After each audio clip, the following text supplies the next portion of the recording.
Good evening, ladies and gentlemen. It is Tuesday, the 1st of March, 2022. Welcome to Hindsight, episode 28, where we learn to be a better trader.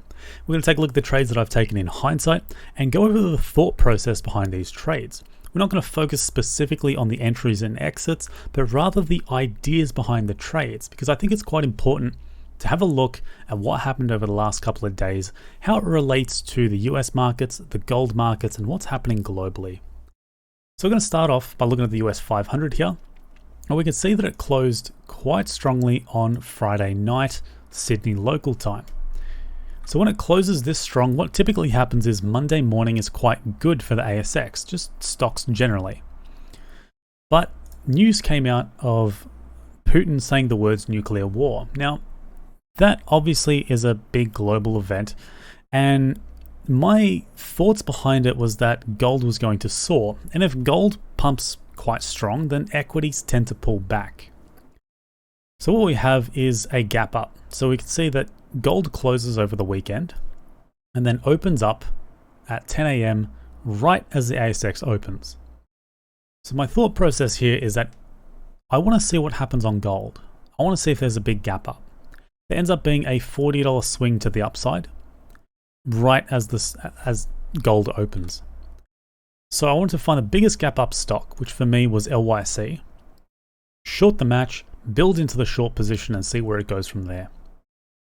And what ended up happening was a bit of short, catch the bounce, and we can see there's over these four candles, we can see there's a range here at the bottom is holding 980. The idea is to basically build into the position and wait for a short break and then add on. But this immediately recovered and then closed the position. So I didn't want to go long because I was still had this idea that everything was going to be a short on that day. So pretty much closed it out here, the position. I took a few ticks out of it. It was okay, but I thought there was a lot more potential behind it. And I also didn't want to go long because even though this kind of recovery is bullish, you know, a fake out to the downside after a range break and then recovery tends to be a long trade. But then we've also got $10 resistance here, which obviously as a key round number is going to act as resistance. So it was all chop. That was the only trade. Short, and close the position out as it faked out. So that was the thinking behind that trade. Next, what we got is the trades for this morning. So right before the market opened, these were the ideas. Long on Novonix, PDN and DYL, short BIU, Crown and SYA. So let's take a look at what happened on the markets last night. What we have is Friday here for Lithium. We have a strong move, and on Monday night as well. Which of course we've got pretty much two bullish days for Lithium. We got LYC here for MX, and then we've got Uranium ETF here. Now Uranium ETF is on a nice breakout that pretty much broke the bear trend, swing it to the upside. Now what we have is Friday night and Monday night. If we look at PDN on Monday morning, obviously because of the nuclear war sort of news, you can see that it didn't really perform on Monday morning. But today was just a no-brainer long. First of all, we have a nice range. We can see that the channel here that it's sitting in, or a wedge if you really want to call it that. We have a clear target in mind here, that's resistance. And of course, this is all helped by the fact that the Uranium ETF is soaring. So what we have in this thought process behind PDN is that we've got 2 days of catching up to do, right? So nuclear war news, Friday ETF is strong, and Monday ETF is strong. So therefore, Tuesday morning, it's going to be a massive move.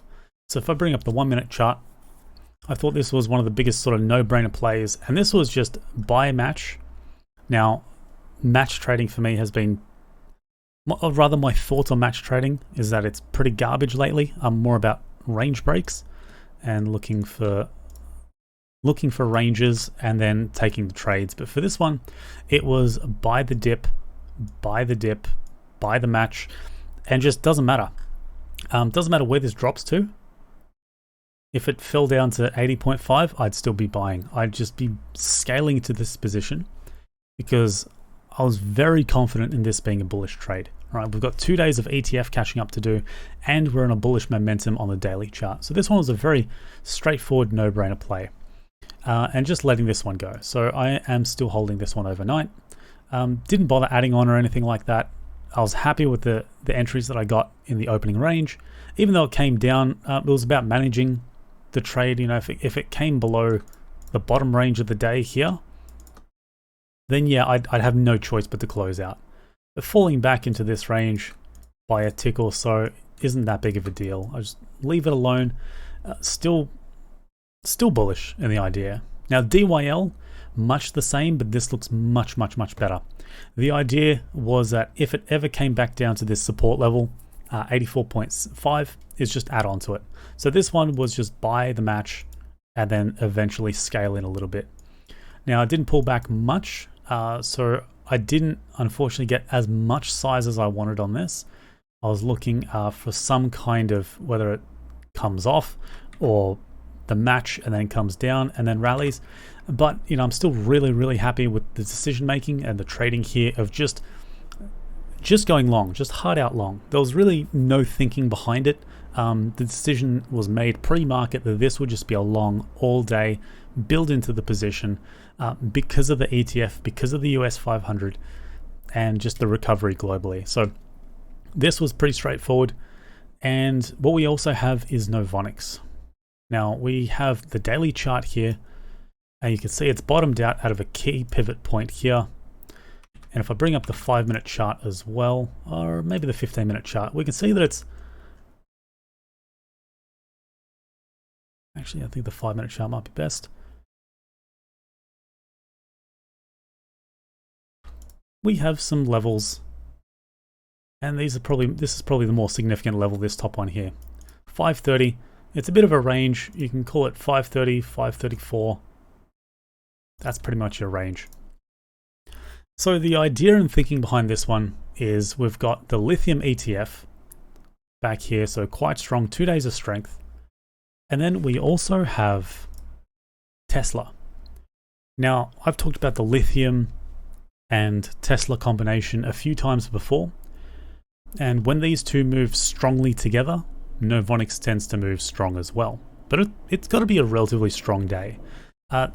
Novonix tends to respond more to negatives. So if we have, let's say, you know, a strong negative day like this candle here, Novonix will tend to react more to that negativity than it does to strong green candles like, say, this one here, and with the Lithium ETF being strong. But still, we have, you know, global equities going up, the US market's going up, everything's going up. So this one was, for me, a no-brainer long. It was a long on the match. I was considering a entry here at 506, just one tick above this level here, this horizontal from yesterday. You know, it's a little bit of a pivot point. It's not a major level, but again, the idea here was buy the fucking dip. That's it. That was the thinking. That was, you know, real smooth brain stuff. I wasn't interested in where the selling occurred, except maybe I didn't want it to break sort of this level here. So if I bring up, you know, maybe it, whatever, sinks down, and, you know, if it goes below this key level here, you know, it's around $5, $4.97. If it sinks below that, you know, the trade's obviously dead, right? But the idea was to buy the dip anytime it occurred, whether it was at this horizontal, this shitty little horizontal that's pretty meaningless, and just build into the position, as long as it didn't go below this trend line here. And that was pretty much it. And we've got a $5 level as well. So it's ideal that it didn't break it, but the idea was build it long. Now, with Novonix as well, there is a bit of a timing play. I'll bring up the 1-minute chart. Now, with something like this, I'm pretty big on timings. Now, timings tend to be a thing that depends heavily on two things. One is the catalyst. Does this have a catalyst news event? In this case, Novonix doesn't really have a catalyst. Obviously, it's got the ETF and it's got the, you know, the Tesla moves, and, you know, global equities are up, right? It's not a catalyst. That's just things to help the stock trade in one particular direction and get a bit of a bias. But there's no news catalyst. So the second thing that matters is volume and the strength at the same time, the volume and strength and the trajectory of the upside. Is this just going flat out fucking stonking to the upside? Or is it just grinding its way with small pullbacks? And you might think this is a bit of a parabolic looking move, but when you compare it to the daily range, it's not that big of a deal. So you can see the range for the day, it's not that big. For a non-catalyst news day, it's just straight up. And I tweeted out at 11:15 that I closed half the position out, which is here. Now 11:15 is a nice little timing. It's, it's not perfect, and the idea isn't to pick the top, it's to take profits. This tends to be the level to buy, the level to close out partially of the position of a trade like this. So super bullish, super stonky. It had that MFG feel about it from a couple of weeks ago. There's a particular level of strength when your stock does an opening range breakout. So I'll close this. So we got an opening range here. Obviously a bit of a wick down. So when it breaks out, where's the pullback? Okay, you got a level here, $5.44 to $5.39-ish. That little pullback is nothing compared to the actual move itself. The idea for me was to add on as well at this key level, this key horizontal. Didn't occur, so I did add on just a little bit as it broke out to the upside, but I didn't get enough shares on this trade, unfortunately. The idea really was to build into this thing, but I wanted to build on the pullbacks at key levels. So, you don't know what's going to happen when it hits this 534. Is it going to pull back? If it does, cool, we have targets here. This is what I'm looking at, this 519, 520 level. Great, that's my add-on point, because guess what? It's most likely going to swing back to the upside. Brilliant. And if it breaks out to the upside, fine, that's okay. I'm going to add on the pullback at the support. It doesn't happen. So my only add-on point was, as it broke out, was just to add on a little bit here. Nothing significant, just a few shares, and just to get something to add on to it. And of course, timing-based play, 11:15. And what we also have, and I'm still holding half, is the daily chart if I bring it up.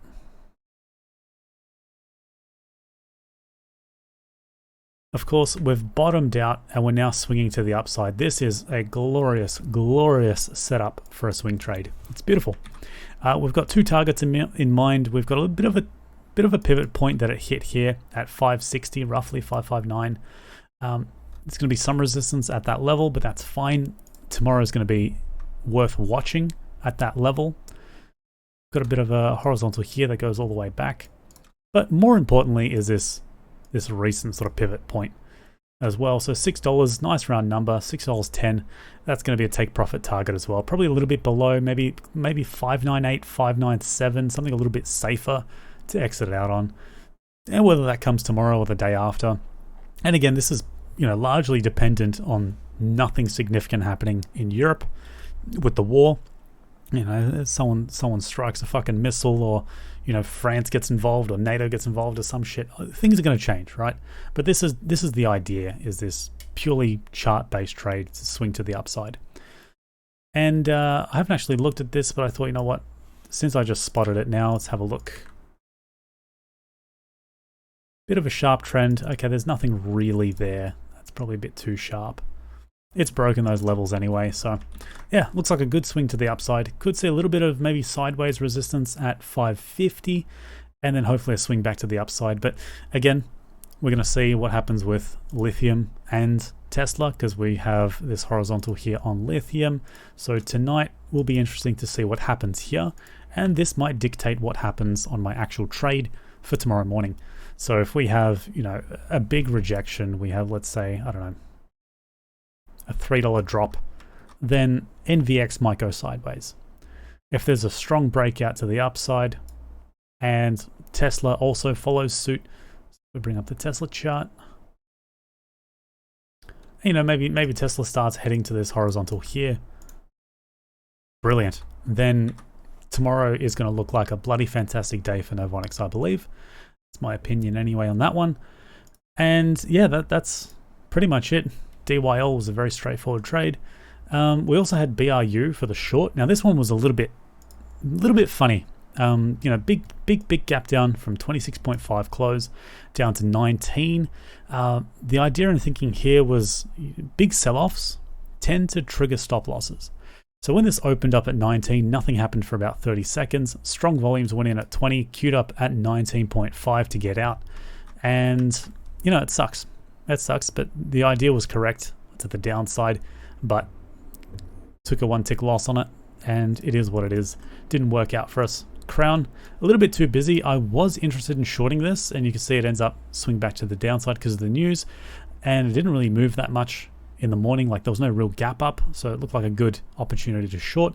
Probably would have got wicked out anyway here, but this horizontal, this little breakdown from yesterday's price action would have been nice, and yesterday's closing price as well. So breaking below the previous day's closing price is always good for momentum, but didn't catch this one. And SYA, I love this. You know, this is one of my textbook plays where it's purely shares on issue. I don't care about the news. They could have, I don't know, they could have cured cancer. Like it doesn't matter.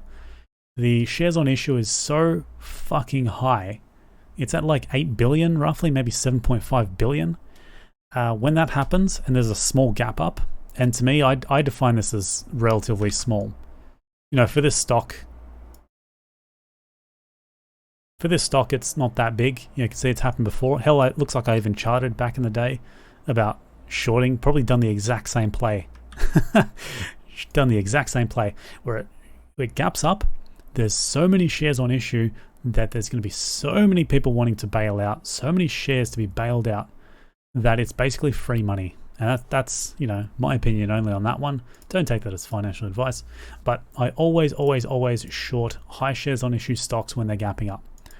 In this case, it was easy to go pretty heavy, make a lot in just 1 tick, and that's all she wrote really. From match, took 1 tick, and that's it. Big line wipes. I don't know how long to hold these things for. For me, it's free money for like 1 or 2 ticks, but I went heavy enough in it that 1 tick was perfectly fine for me. I didn't want to get too greedy, you know, because this is basically a 2-to-1 or a 1-to-1 trade. You know, if I'm doing big size, then, you know, in this case, I don't want to risk more than a tick, and I'm very comfortable shorting high shares on issue. So take a tick and just run with it, because, you know, it's just relatively easy to put size on these things because the order book is so fat, right? You've got how many millions of shares go through? 10 mil, I think it was.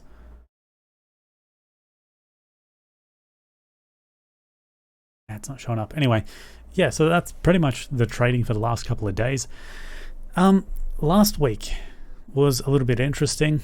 I've basically been taking maybe 1 or 2 trades for the day, and really it's based around the commodity price action. So, you know, iron ore is swinging quite heavy, and at some point Fortescue's got to give, BHP's got to give, and oil stocks have got to give, especially with the price action of oil.